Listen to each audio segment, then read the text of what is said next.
Hi everyone. In this tutorial, I just want to go through with you how we can use the CAS calculator to work with discrete probability distributions. And we'll be looking at how you calculate all the summary statistics for your discrete random variable distribution and how you draw a graph.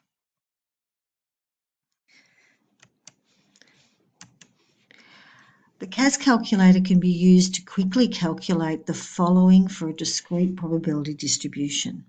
It can quickly calculate the mean, the expected value of x squared, the variance of x, the standard deviation of x, and it can also be used to draw a quick graph of the probability distribution. In the CAS calculator graph, though, the tops of the bars are shown by a dot on the graph. Let's consider the following probability distribution. And we're going to use the CAS calculator now to calculate all our summary statistics.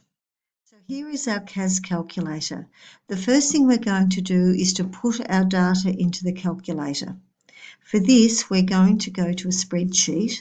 So I go to Home and I click on a spreadsheet here, and I'm going to put my data into this spreadsheet. The first thing I'm going to do is I'm going to go to the top of column A and I'm going to put in there X.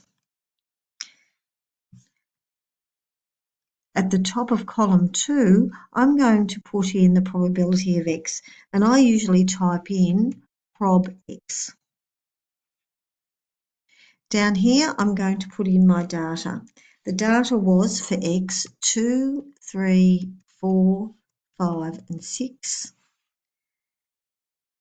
In the second column, I'm going to go across and put in my probabilities. So I have 0.24, 0.2, 0.16, 0.23 and 0.17.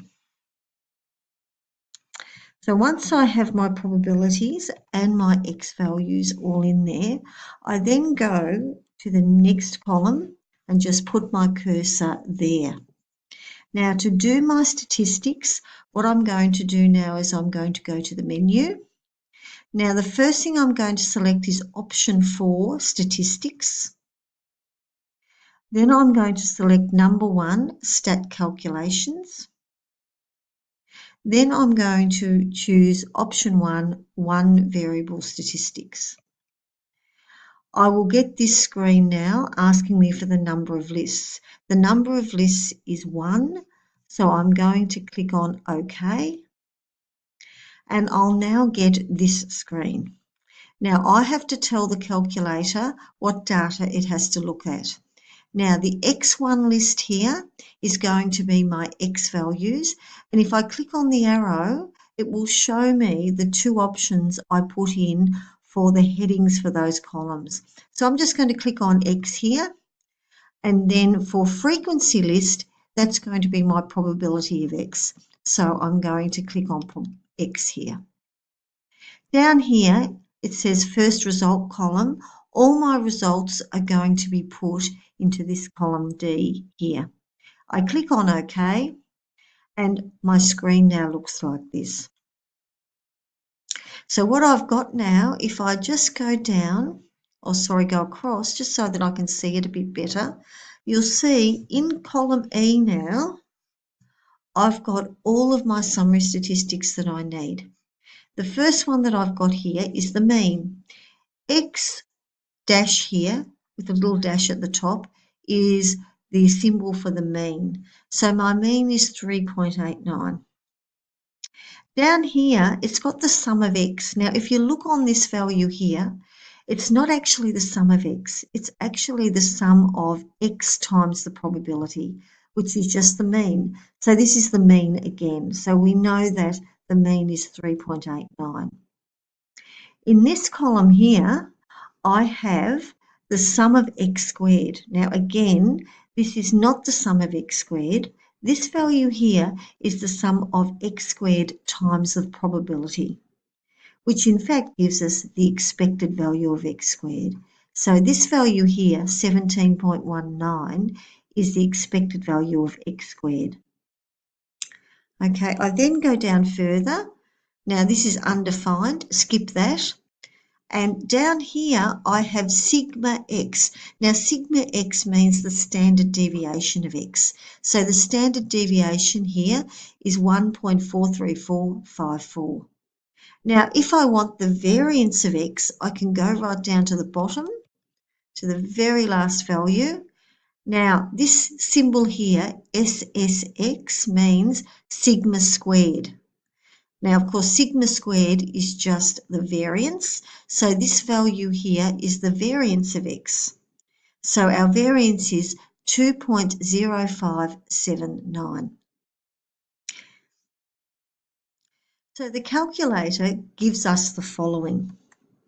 We know the mean is 3.89. We know the expected value of x squared is 17.19. The variance of x is 2.0579.